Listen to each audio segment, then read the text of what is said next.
Bonjour à tous, j'espère que vous allez bien. Alors aujourd'hui dans cette vidéo-là, je vais vous montrer comment je vais déployer ou bien installer l'application que j'ai créée sur Bolt sur un serveur externe. Donc vous avez beaucoup demandé ça dans les commentaires parce qu'avec Bolt on peut générer en fait du code, on peut créer des applications. Mais aujourd'hui on va essayer de voir comment cette application-là ou bien ce site-là, je vais tout simplement le mettre sur un serveur en ligne, un serveur séparé. Mais attention, donc le serveur il doit y avoir des caractéristiques spéciales pour que tout ce code-là qui est ici, en fait, peut être intégré sans aucun problème, sans avoir des problèmes d'intégration, ni des bugs, ni rien du tout. Donc du coup, on aura besoin d'un serveur qui contient la version Linux Ubuntu, aussi bien le Cloud Panel. Je vais vous montrer étape par étape comment faire l'installation de tout ce code-là sur notre serveur externe. Alors, si vous avez vu la vidéo de Bolt, le guide complet que j'ai créé, là où je vous montre comment créer une application de A à Z avec Bolt, vous allez trouver le lien là, ici, là-haut, que vous pouvez donc la regarder, elle est gratuite. Sinon, si vous avez déjà votre application qui est prête et vous voulez la déployer, regardez jusqu'à la fin de cette vidéo. Ok, donc première chose que je vais faire, je vais commencer par exporter mon dossier. Donc là, ici, il y a un petit bouton export. Donc je clique ici, vous allez voir qu'il y a download. Donc lorsque je lance le download, là, ici, j'ai le projet en fait à 100% téléchargé. Donc c'est un projet que je vais utiliser par la suite. Et comme vous le savez, si on va héberger un site internet, on a besoin du nom de domaine. Donc ça, c'est la première étape à faire. Donc c'est pour cela donc je vais aller directement donc chez un des hébergeurs. Par exemple pour moi je travaille avec Hostinger. Donc là il me permet d'avoir des noms de domaine qui coûtent pas cher, hein, donc 2 euros par an. Donc c'est vraiment des noms de domaine intéressants. Il y en a ceux même qui sont à moins d'1 euro, donc comme le point shop. Il y en a celui de online aussi qui est très très intéressant. Ou bien je peux prendre tout simplement un nom de domaine.com. Alors pourquoi j'aime bien en fait utiliser ce site-là? Parce qu'il me donne en fait cette option-là. C'est une option qui va m'aider en fait à générer un nom de domaine à l'aide de l'intelligence artificielle et ça, c'est un petit peu le plus de cette application-là.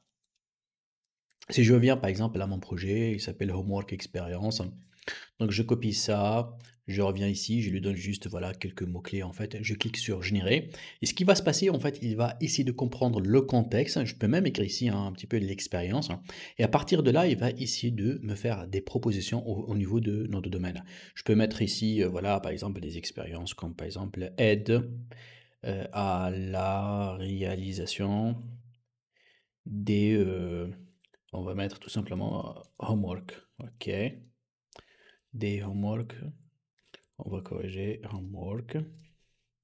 Et voilà, je clique sur générer. Alors ça, ce qui est très intéressant, il va comprendre le contexte. Hein, et à partir de là, il va essayer de chercher des noms de domaine qui contiennent des mots-clés intéressantes sur le référencement et surtout, en fait, des noms de domaine qui sont disponibles. Donc du coup, là, voilà, study, help, helper app. Ici, Homework Genius.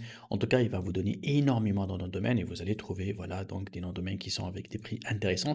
Il fallait bien sûr faire attention par rapport au renouvellement parce que parfois le renouvellement il est un peu cher. Donc, il fallait tout simplement chercher des noms de domaine qui sont avec des prix intéressants. Alors, une fois que j'ai pris mon nom de domaine et j'ai le nom de domaine qui est déjà repéré, tout ce qui reste à faire, c'est que je dois tout simplement mettre en place un serveur en ligne ou bien avoir un abonnement à un serveur en ligne qui correspond à mes besoins parce que la technologie de Bolt exige aujourd'hui pour qu'il doit être déployé donc un serveur qui contient Linux, Ubuntu et surtout le Cloud Panel donc pour la gestion. Je vous montre tout de suite comment faire. Et voilà, donc là, je suis donc sur la partie qui me propose en fait ce qu'on appelle les VPS. Pourquoi? Parce que là, ici, en fait, il y a cette version-là, c'est la version Ubuntu qui est 24.04, c'est la version actuelle disponible dans les hébergeurs. Et vous allez voir ici qu'il y a donc le Cloud Panel, donc celui-là qui m'intéresse beaucoup. Donc du coup, lorsque j'ai en fait un hébergeur qui me propose ça, par exemple pour moi là, je bosse avec Hostinger, donc il me donne donc ce qu'on appelle le serveur privé virtuel, le VPS, et vous allez voir donc là le coût donc d'un serveur, ça coûte quelque part à 2,59 euros par mois. Il a la version en fait qui est la plus intéressante, c'est celle-là, c'est la deuxième. Alors, je vais vous dire rapidement c'est quoi la différence entre la première et la deuxième version. La première version, elle contient uniquement un seul processeur et du coup, si votre application en fait contient énormément de fonctionnalités qui sont voilà, gourmandes côté ressources, genre tu auras des bases de données là où tu vas faire des requêtes pour chercher des datas en fait sur un nombre très élevé de données, ou bien si tout simplement votre serveur va contenir par la suite beaucoup d'inscriptions, ça sera mieux d'avoir un serveur minimum de corps, ça veut dire 2 processeurs et ça, c'est largement suffisant parce qu'avec 8 Go de RAM, cette combinaison-là, elle est suffisante. Personnellement, j'utilise celle-là. C'est la meilleure en fait qui m'aide à avoir le maximum de data ou bien de puissance de serveur pour traiter mes data et pour installer mon application. Si votre application, c'est juste une application de test, c'est un prototype que vous voulez juste le tester, le mettre en ligne, voilà, le vérifier et le valider avec peut-être des partenaires ou bien vous voulez juste l'envoyer sur Internet pour tester en fait son impact, le premier serveur avec juste un seul processeur là est suffisant. Mais sinon, si vous voulez vraiment travailler réellement avec des applications qui sont poussées, un minimum de 2 processeurs. Ça, c'est le minimum. Et si jamais vous avez une application qui est beaucoup plus puissante, qui demande beaucoup plus donc des ressources, là, vous pouvez monter à 4. Personnellement, moi, je travaille avec celui-là. Alors, comment on fait tout simplement là? Je vais vous montrer rapidement comment je peux faire une inscription rapide et le fait de connecter et uploader en fait mes fichiers sur ce serveur-là. Et attention, on aura besoin d'installer quelques lignes de commande pour que les outils en fait utilisés sur Bolt soient aussi déployés sur donc le serveur Ubuntu pour qu'il fonctionne correctement. Mais vous inquiétez pas, on n'a pas de la programmation à faire ni de développement. C'est tout simplement de copier-coller qu'on va faire ensemble. Je vais vous accompagner à le faire. Alors c'est parti, on va essayer en fait de prendre ce serveur-là et on va tout simplement faire un abonnement rapide. Et voilà, donc là, ici, je suis donc sur le panier. Il fallait tout simplement de sélectionner ici la durée. Alors bien évidemment, plus que vous prenez plus de durée, plus que ça coûtera moins cher. Par exemple là, celui-là pour les 24 mois, il y a une réduction. Et là, je peux aussi bien vous donner ce code qui VPS 10, d'accord. Si je vais l'appliquer, je vais voir encore de réduction. Et voilà, donc c'est appliqué. Donc du coup, ça va coûter 142 € pour 2 ans. Donc c'est un seul paiement. Donc ça, c'est très intéressant. Une fois que j'ai fait donc cette application-là, je peux bien évidemment utiliser ce coupon-là pour avoir encore une autre réduction et cliquer sur continuer pour que tout simplement j'aurai accès à mon serveur. Bien évidemment, il va me demander donc d'introduire ma carte bancaire pour faire l'achat. Une fois que c'est fait, je vais me trouver automatiquement sur ce qu'on appelle le back-office. Et vous créez votre compte. Donc là, vous avez ici donc le Gmail. Vous cliquez sur Gmail. Vous pouvez bien évidemment créer un compte avec une adresse email et un mot de passe si vous voulez. Et cliquez tout simplement ici sur connecter. Et c'est parti. Donc là, il va me proposer en fait l'emplacement de mon VPS. Donc là, vous allez voir qu'il existe en Amérique. Il y a aussi en Europe. Alors pour moi, bon, généralement, je prends l'emplacement en France. Mais vous pouvez bien évidemment regarder où vous voulez que votre serveur soit mis en place. C'est à vous donc de choisir bien évidemment. Moi, parmi ceux qui sont les plus rapides, c'est ceux qui sont en France.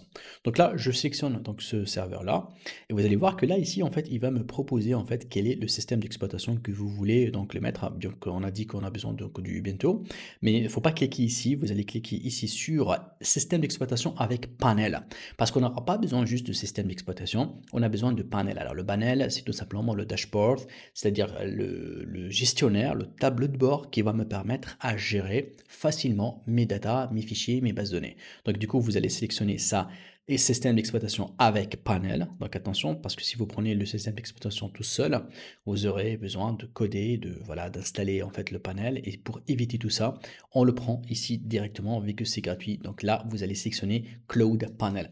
Vous allez voir lorsque je clique sur ça, là, il va me dire, attention, il va être construit sur la version Ubuntu 24.04 et c'est la version aujourd'hui la mieux adaptée avec Bolt. Donc tout simplement, une fois que je l'ai sélectionné, vous avez que tout simplement à cliquer sur ce bouton-là pour sélectionner en fait ce serveur. Donc là, rapidement, donc je mets donc un mot de passe. Donc là, ça va être un mot de passe en fait pour gérer en fait et se connecter à mon VPS. Et là, c'est le mot de passe qui me permet de se connecter au panneau de contrôle. Vous pouvez mettre le même mot de passe si vous voulez, ou bien de cliquer ici pour générer en fait des mots de passe automatiques. Vous devez bien évidemment avoir un mot de passe qui soit un peu lent, qui contient minuscules, chiffres, symboles, lettres majuscules, lettres latines uniquement. Donc ça, c'est un petit peu pour avoir le maximum de sécurité. Alors, vous avez aussi ici, donc c'est une option facultative, c'est la clé SSH. Ça, c'est un petit peu pour la sécurité, pour ne pas toujours utiliser en fait le mot de passe. On peut créer ce qu'on appelle une clé SSH. Je peux vous le montrer ça si vous voulez à la fin de cette vidéo-là, parce qu'on peut le faire directement avec notre serveur. Et je vous conseille aussi de laisser ça coché parce que là, en fait, il va vous mettre en place tout simplement un petit programme qui permet en fait de scanner s'il y a des virus sur le serveur, sur le code. Vous savez que même si votre code est généré par l'intelligence artificielle, bien évidemment, l'intelligence artificielle peut elle aussi être attaquée par des virus, on ne sait jamais. Donc du coup, là, on met en place un petit outil, là, on le coche, et ça permet en fait de contrôler, de analyser en permanence votre code. Et à la fin, donc là, j'ai ici donc un petit bouton qui est suivant, donc je clique sur suivant pour confirmer en fait les mots de passe et ses accès. Je confirme ici donc le serveur que j'en ai besoin, donc je clique sur sélectionner. Et là ici donc j'ai le nombre de serveurs, bien sûr on va prendre un, on peut sélectionner par exemple 24 mois pour économiser le maximum. J'ajoute mon code promo, donc là je vais mettre donc mon code promo. Je confirme donc le code promo, j'aurai donc automatiquement la réduction, voilà, elle est là. Et par la suite, donc, je vais cliquer sur choisir le moyen de paiement tout simplement pour introduire ma carte et avoir accès direct à mon serveur. Et voilà, l'opération est terminée avec succès. Donc là, on est dans une phase de configuration donc de votre VPS. Donc c'est ici que le code Bolt peut être facilement intégré vu que ça demande un environnement spécifique là où je peux faire tourner des applications, je peux faire tourner des jeux, je peux faire tourner en fait des outils de l'intelligence artificielle, c'est dans des serveurs VPS. Donc généralement ça prend 6 minutes, voilà, donc j'attends que toute l'installation et la mise en place de mon serveur soit donc opérationnelle.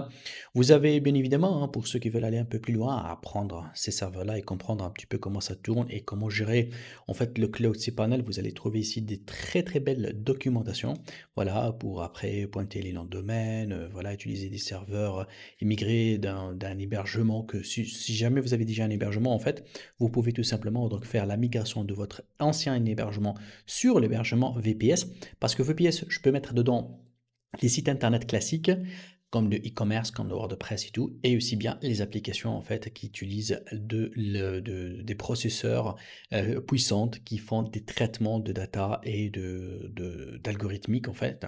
Et donc là ici, il est en train de mettre en place mon serveur. Je vais attendre quelques secondes, le temps que ça se termine, et on va se voir directement vers ce qu'on appelle le contrôle, là où je vais copier en fait mes fichiers donc du Bolt et le faire tourner. On va le faire ça tout de suite ensemble. Et voilà, donc là, ici, il me donne ce qu'on appelle l'accès SSH, donc avec tout simplement un terminal. Je peux me connecter à mon serveur ici pour faire des installations. On va déjà utiliser ça. Et là, ici, en fait, c'est le tableau de bord, donc VPS, là où je peux avoir le tableau de bord personnalisé. Là, il me propose aussi d'obtenir un nom de domaine, mais nom de domaine, comme on a vu, on a déjà fixé, trouvé le nom de domaine qu'on aura besoin. Et du coup, là, ici, on va juste le connecter si on a besoin. Donc, du coup, là, ça, c'est un bouton qui va me faire ramener tout simplement à l'espace, donc VPS, c'est là où je peux gérer en fait, voilà, toute mon interface. Ici, c'est un petit questionnaire, hein, si vous voulez, vous pouvez répondre quand vous pouvez tout simplement passer. Et là, ici, en fait, j'ai les informations donc de mon serveur. Donc là, c'est au niveau donc de l'administrateur. Bien évidemment, je peux réinitialiser le mot de passe que j'ai déjà créé, l'adresse IP, là un petit peu le nom de hôte pour accéder avec ce serveur-là. Elle est au cours d'exécution, ça veut dire mon serveur elle est opérationnel.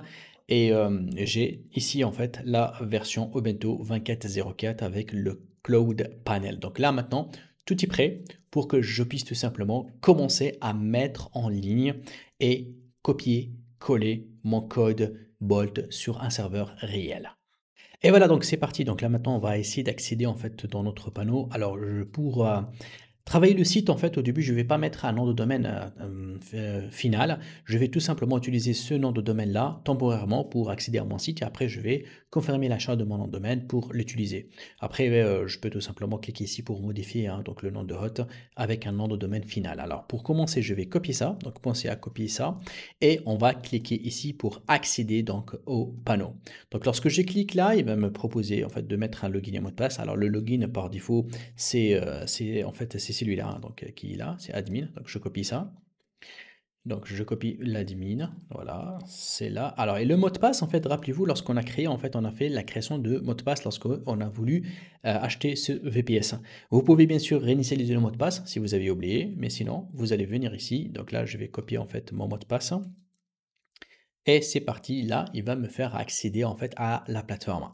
Vous allez voir que là, j'aurai besoin tout simplement donc d'aller ici donc dans la partie site et dans la partie site, on va tout simplement cliquer sur ajouter un site pour pouvoir ajouter un site internet. Il va vous proposer plusieurs options parce que le type de site, est-ce que vous voulez que ce soit un PHP, un WordPress, est-ce que vous voulez que ce soit un site HTML classique, réserve proxy, un site en Python? Pour moi, ça m'intéresse, c'est celui-là. C'est avec ça que Bolt a été créé, avec la Node.js. Donc, c'est le code de développement Bolt. Il est adapté avec Node. Donc, du coup, pour moi, ça m'intéresse de créer un site ici. Donc là, je clique sur ce bouton. Donc là, ici, j'ai collé en fait le nom de serveur. Rappelez-vous qu'on a fait un nom temporaire qui est celui-là. Le node, j'ai choisi le node 22. Ça, c'est en fait la version qui m'intéresse. Le port, on le laisse à 3000. Et là, le gestionnaire de site, on peut écrire ce qu'on veut ici. Hein. C'est juste le nom de l'utilisateur qui va utiliser ce site-là. On peut même écrire admin si on veut. Et tout ce qu'il reste à faire, c'est de cliquer sur créer. Très bien, donc là ici en fait on va cliquer sur gérer parce que là mon serveur il est créé, le site à l'intérieur il est créé, bien sûr je peux ajouter plusieurs sites internet, hein. N'oubliez pas un VPS en fait peut contenir tout type de site. Donc là je vais cliquer sur gérer et vous allez voir que là en fait bien évidemment il me donne le lien de répertoire racine, il peut me donner aussi bien donc le mot de passe hein, pour accéder à ça avec la clé SSH. En tout cas, ça, on peut l'avoir besoin par la suite. Alors, ce qui m'intéresse d'abord, de copier en fait le fichier en fait de tout mon site internet et ça, c'est très important. Donc là, j'aurai besoin en fait de cliquer ici sur SSH FTP. Lorsque je clique ici, là, j'ai l'utilisation de SSH, là, j'ai l'utilisation de l'FTP. Alors, si vous voulez pas en fait installer ce qu'on appelle un file transfer protocol, il y a la possibilité d'aller automatiquement sur explorateur de fichiers et le faire manuellement. Je clique ici, j'ai le dossier, attention, notez ça, htdocs. C'est là où je vais mettre en fait les fichiers de mon logiciel Bolt. Donc là, je clique deux fois. Vous allez trouver le nom de mon serveur, je clique deux fois et là, je vais uploader tout simplement donc le fichier. Donc ça, c'est très très simple. Je vais cliquer ici sur ajouter nouveau et je vais montrer tout simplement le dossier ou bien le répertoire là où j'ai installé tout simplement donc j'ai téléchargé mon code Bolt. Rappelez-vous que dans Bolt ici, on a exporté tout ce contenu-là. Donc, je clique sur ajouter et je montre tout simplement donc l'emplacement de ce fichier à partir de mon ordinateur. Donc là, je choisis charger fichier. Vous voyez, donc là, pour que je fais l'upload. Voilà, le fichier vient d'être ajouté. Ce que je vais faire, je vais cliquer bouton droit. Je vais l'extraire hein, parce qu'il y a énormément de fichiers qui sont à l'intérieur. J'entre ici, il y a le projet. Vous voyez là, donc là, ici, en fait, j'ai tous les fichiers et les données, en fait. Et ça, c'est très important parce que je vais tout simplement les couper. Pourquoi? Parce que j'aurai besoin, en fait, de revenir vers la racine ici. Et c'est là où je vais coller. Hein. Donc, les fichiers doivent être dans la racine de ce fichier-là. Donc, n'oublie pas, on est parti à htdocs. On est cliqué sur le serveur et à l'intérieur, on a téléchargé ce fichier-là zippé. Après, on a décompressé ici. Et par la suite, donc, on l'a fait copier-coller pour que le fichier soit sur la racine.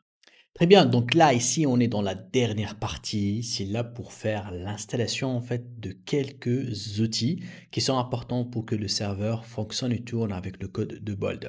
Alors, pour pouvoir les installer, bien évidemment, on aura à avoir accès avec ce qu'on appelle SSH.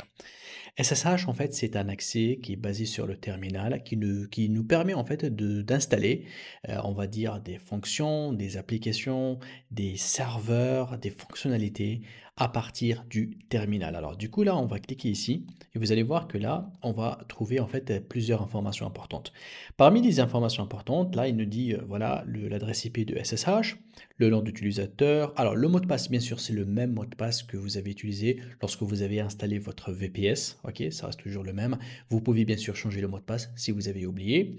Là, il nous donne le port et surtout, ça, il nous donne en fait le terminal. Ça veut dire pour faire ou bien entrer en communication ou bien en discussion avec notre serveur, on a besoin en fait de ce terminal-là, on va dire, c'est comme si c'est l'URL pour accéder en SSH dans mon serveur. Donc, qu'est-ce que je vais faire? Je vais accéder en SSH pour pouvoir faire des installations spécifiques pour installer plusieurs outils qui vont faire tourner le code Bolt. Et pour maintenant accéder au SSH, il y a plusieurs manières et plusieurs façons de le faire.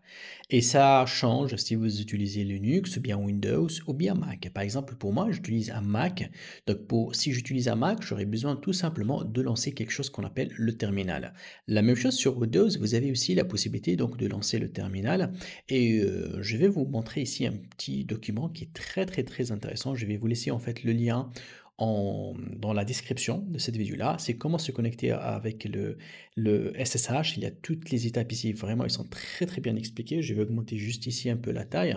Alors, il vous montre ici que si vous êtes sur Linux, vous appuyez sur CTRL-ALT+T et après, vous cherchez le terminal. Sur Mac, tout simplement, on a ici le terminal donc, qui se trouve dans le Spotlight. Et si vous avez Windows, il y a deux façons de le faire. La plus simple, c'est que vous appuyez sur Windows R et vous tapez CMD et là, vous allez tout simplement cliquer sur Entrée ou bien appuyer sur Entrée, le terminal va s'ouvrir. Et sur Windows, il y a un outil qui est très connu aujourd'hui, hein, donc un petit peu par tous les développeurs, qui s'appelle Putty. Un outil très simple en fait à installer, voilà, il est gratuit. Lorsque vous allez l'installer, cet outil-là, il va vous permettre en fait d'utiliser en fait le SSH ou voir la connexion avec SSH. Vous inquiétez pas, c'est un outil très facile à faire. Je vais vous laisser aussi tout un lien. Là, il va vous expliquer en fait étape par étape comment utiliser Putty. Même sur Mac, on peut l'utiliser aussi. Donc, vous allez trouver ici une vidéo et tout qui vous guide en fait. Voilà, tout dépend de votre système d'exploitation, comment utiliser en fait Putty, qui est très simple à faire. Alors, l'objectif c'est quoi? C'est entrer en SSH et faire les installations qu'on a besoin. Et voilà, donc là maintenant pour moi, j'aurais besoin de lancer mon terminal. Donc du coup là, vous allez voir que je vais copier en fait ici le terminal. Donc là, je vais cliquer sur copier et je vais tout simplement donc lancer mon terminal. Donc là, je cherche mon terminal et le voilà. Donc là, ici, j'ai le terminal. Première chose à faire, je vais tout simplement donc là ici mettre en fait coller le lien en fait de SSH. Je vais faire coller. Je vais faire entrer, là il va me demander mon mot de passe. Donc le mot de passe, je vais le copier. Rappelez-vous, donc c'est le même mot de passe que j'ai créé lorsque j'ai créé le VPS. Si jamais j'ai oublié le mot de passe, vous inquiétez pas. Vous avez ici un petit bouton qui s'appelle changer, pour changer le mot de passe tout simplement. Et là, je vais faire bouton droit, coller. Vous inquiétez pas, il ne va pas s'afficher, c'est pour des raisons de sécurité. Et là, j'appuie sur entrée. Et là, je suis entré donc dans mon serveur. Alors, là, maintenant, je vais lancer quelques lignes de commande. Alors, toutes ces lignes de commande-là, je vais vous le mettre dans la description. Vous pouvez tout simplement faire copier-coller une à une et vous allez pouvoir tout simplement installer l'environnement de travail. Pour ceux qui sont curieux, qui veulent vraiment apprendre les lignes de commande et les maîtriser et être à l'aise dans les commandes Linux, il y a ici en fait un article que je vais vous le partager. Vous trouvez tous les 40 en fait lignes de commande qui sont les plus connues aujourd'hui pour toute utilisation de Linux. C'est grâce à ces documents-là que vous allez être à l'aise lorsque vous utilisez ou bien vous manipulez un serveur. Mais ça, c'est un petit peu pour ceux qui sont curieux, qui veulent vraiment apprendre Linux. Ok, donc là, ce que je vais faire, je vais d'abord aller à se positionner. En fait, rappelez-vous qu'on a mis les fichiers en fait dans ce dossier-là. Donc pour moi, je suis très intéressé d'entrer dans ce dossier-là, donc dans le HTTP, htdocs et le serveur. Alors pour accéder ici, attention, ce que je vais faire, je vais d'abord taper quelques lignes de commande en fait pour pouvoir entrer dans le dossier. Donc là, je vais mettre ls pour afficher donc la racine. Le dossier qui m'intéresse d'abord, c'est celui home. Donc là, je vais lui dire accéder à home. Donc je mets cd espace home. Ensuite, si je regarde qu'est-ce qu'il y a à l'intérieur de Home, il y a ce dossier-là qui m'intéresse beaucoup. Donc du coup, je vais accéder à ce dossier-là. Donc là, je peux taper HS et taper la commande, plutôt la touche tab sur mon clavier, il va m'écrire tout le reste, hein. Voilà, ça va éviter que je tape tout le nom de dossier. Je fais entrer. Là, je vais faire ls et voilà, ça m'intéresse en fait d'entrer dans htdocs, ok? Donc, je vais un petit peu faire monter ça comme ça. Voilà, htdocs. Donc là, ici, je vais taper la même chose, ls. Donc, le dossier est htdocs, donc on va accéder à htdocs. Donc, je vais dire cd.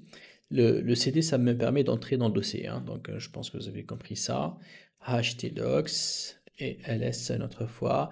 Et je veux entrer dans ce serveur-là qui s'appelle srv avec le chiffre et tout. Donc, je vais faire cd. SRV tab et voilà, donc là je suis en plein dedans, je suis dans mon dossier. Alors première ligne de commande que je vais faire, bon, je vais un petit peu faire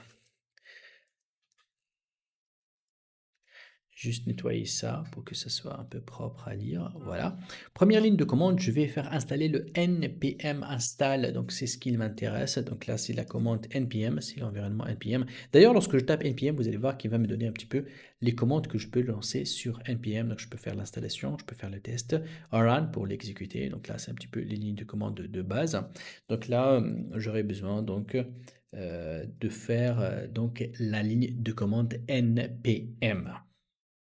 Donc là, je vais taper donc npm install. Voilà, on va voir ce que ça va donner. Donc du coup, en fait, là, ce qu'il va faire, il va essayer d'installer en fait cette fonctionnalité-là à l'intérieur donc de ce dossier-là. Voilà, donc là, il a terminé en fait de faire l'installation. OK. Donc là, j'aurais besoin, donc comme vous voyez là ici, en fait, il a ajouté 281, donc package, voilà, donc il me donne donc, les informations et tout, donc ça a été rapide, 65 at looking for funding, ok. Là maintenant, j'aurais besoin en fait de faire lancer une autre commande qui est le npm run build, donc npm espace run. Et là, je vais lui demander, bon, il va voir si le dossier build n'existe pas. S'il n'existe pas, on va passer directement à run tout seul, hein. Donc, on va essayer de voir ce qu'il va donner. Très bien. Donc là, ici, il est en train de faire donc ce qu'on appelle la construction. La construction vient d'être terminée, d'accord?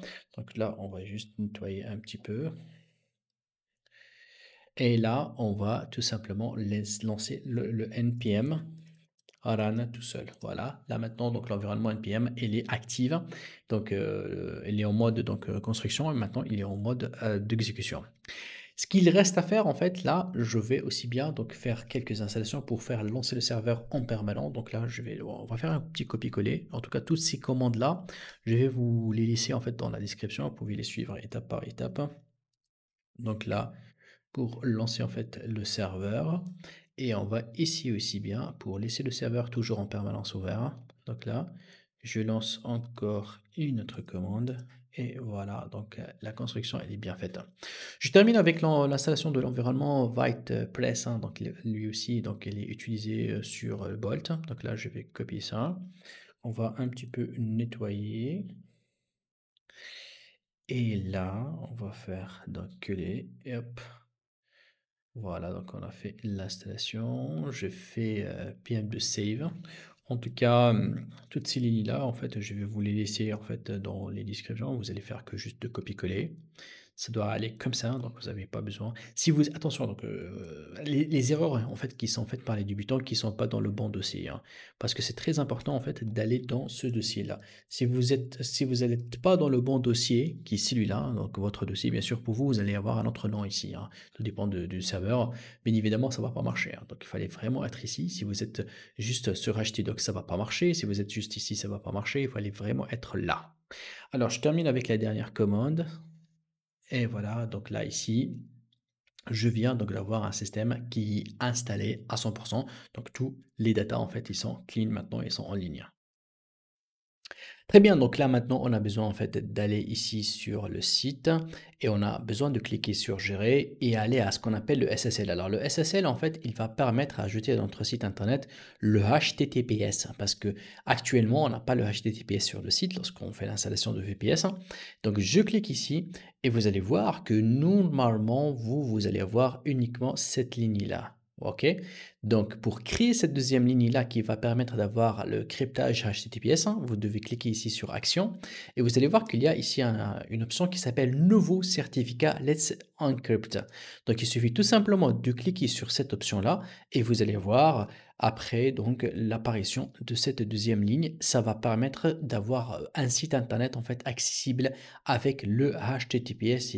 Alors, dernière étape, je viens ici dans gestionnaire DNS. Donc là, ici, voilà, donc à gauche, j'ai cette partie-là, gestionnaire de DNS. Et ce que je vais faire, en fait, je vais tout simplement créer un sous-domaine, ou bien je peux même créer un domaine si je veux, pour qu'il puisse pointer, en fait, sur cette adresse IP-là, parce que cette adresse IP-là, en fait, je dois mettre un nom de domaine pour pouvoir accéder, donc, à ce contenu-là. Alors, pour le faire, c'est très simple.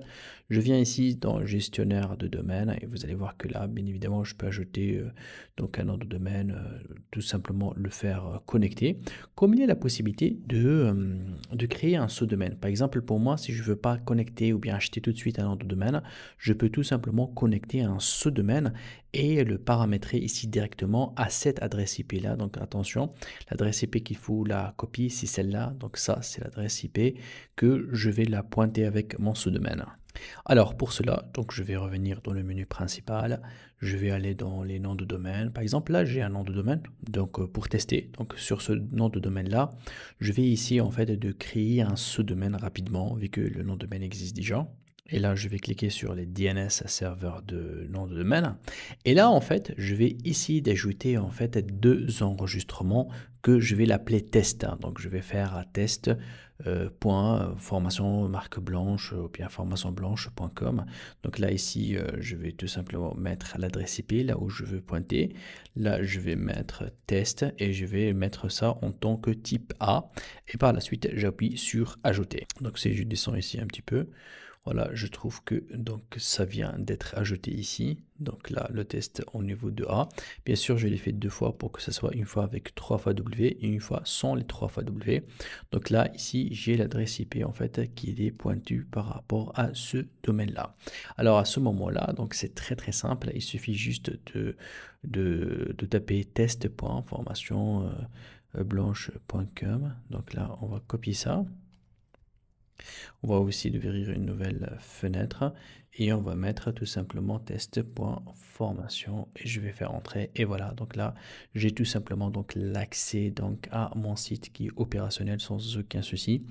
Donc là ici voilà, donc j'ai tout simplement voilà le travail qui est fait par rapport en fait au site que je l'ai paramétré ou que je l'ai créé à partir donc de mon système et là le site il est à 100% opérationnel après avoir fait la configuration sur un serveur externe et l'étape d'ajouter un nom de domaine ou bien un sous-domaine qui pointe vers le VPS elle est très très importante, sinon on ne peut pas en fait avoir accès direct à ce site là.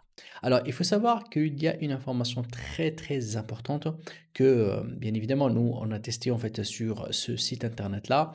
Et on a aussi un autre site internet que j'ai essayé de le faire installer sur un autre VPS. Alors, ça, c'est une remarque qui est très très très importante. Alors, lorsque vous allez essayer en fait de lancer donc l'installation, vous allez voir que parfois, vous pouvez avoir des erreurs. Alors, ce que vous allez faire, si vous allez recevoir des erreurs, vous allez tout simplement copier ces erreurs-là, comme ça, ok, et vous allez les copier sur Bolt. Bolt, il va comprendre qu'il s'agit d'une installation sur un VPS, et il va ici, en fait, de vous guider. Vous allez voir que, voilà, selon ce que vous donnez, en fait, il va vous donner des instructions à suivre pour qu'il vous aide, en fait, à mettre en place. Voilà, donc là, je lui dis, ok, lui, il m'a demandé, en fait, de lui fournir ces deux informations. Je lui dis comment je peux le faire. Et du coup, il me donne, en fait, exactement les commandes qu'il faut les copier-coller dans mon terminal pour avoir les résultats. Et vraiment, Bolt, il va jouer un rôle très important pour qu'il vous guide à chaque fois que vous avez une erreur lors de l'installation d'un serveur, de la migration de Bolt vers un serveur en ligne. C'est très très intéressant en fait de faire appel à ça pour qu'il vous aide à mettre en place étape par étape les informations. Regardez là dans mon serveur, donc il m'a demandé en fait de copier ce code-là. Donc tout simplement c'est une ligne en fait, voilà. que je l'ai copié ici. Et lorsque je l'ai lancé, en fait, j'ai reçu tous ces résultats-là. Alors moi, ce que j'ai fait, j'ai tout simplement copié-collé tout ce que j'ai reçu là, ici, voilà, et donné ça à Bolt. Et Bolt, bien évidemment, il m'a guidé en fait à fixer l'erreur parce que la migration, il faut savoir, ça change d'un projet à un autre et parfois il y a la création de dossiers spécifiques ou bien de fichiers spécifiques ou bien de mettre à jour des configurations. Donc du coup, vous allez tout simplement suivre ce que Bolt va vous demander de le faire afin de voir le résultat optimal pour votre installation et pour avoir un VPS fonctionnel. Très bien, donc là on a fini donc l'installation de notre serveur. Vous allez tout simplement suivre ces étapes-là. Alors si jamais vous rencontrez des soucis ou bien vous avez des messages d'erreur, écrivez-moi dans les commentaires votre message d'erreur. Il suffit juste de me donner en fait voilà un petit aperçu. Je vais essayer de regarder ça et de tester et je n'hésiterai pas en fait de vous répondre en privé pour vous aider en fait à résoudre le problème. Et dites-moi aussi, s'il vous plaît, si vous avez un autre serveur à part celui que j'ai utilisé, si vous avez un autre hébergeur et vous voulez en fait faire l'installation de votre site Bolt sur votre propre hébergeur, Namecheap, GoDaddy, OVH, peu n'importe lequel, écrivez-moi dans le commentaire. Je vais essayer aussi de vous préparer une vidéo pour l'installation de Bolt sur un autre type de serveur externe. Je vous dis merci beaucoup. Merci d'avoir suivi cette vidéo. Donc si vous avez des questions, n'hésitez pas de m'écrire dans les commentaires. Je fais mon maximum pour répondre à toutes vos questions. Et si vous aimez la vidéo et vous voulez voir les prochaines nouveautés, n'hésitez pas à vous inscrire à ma chaîne. Je vous dis merci beaucoup et à très vite.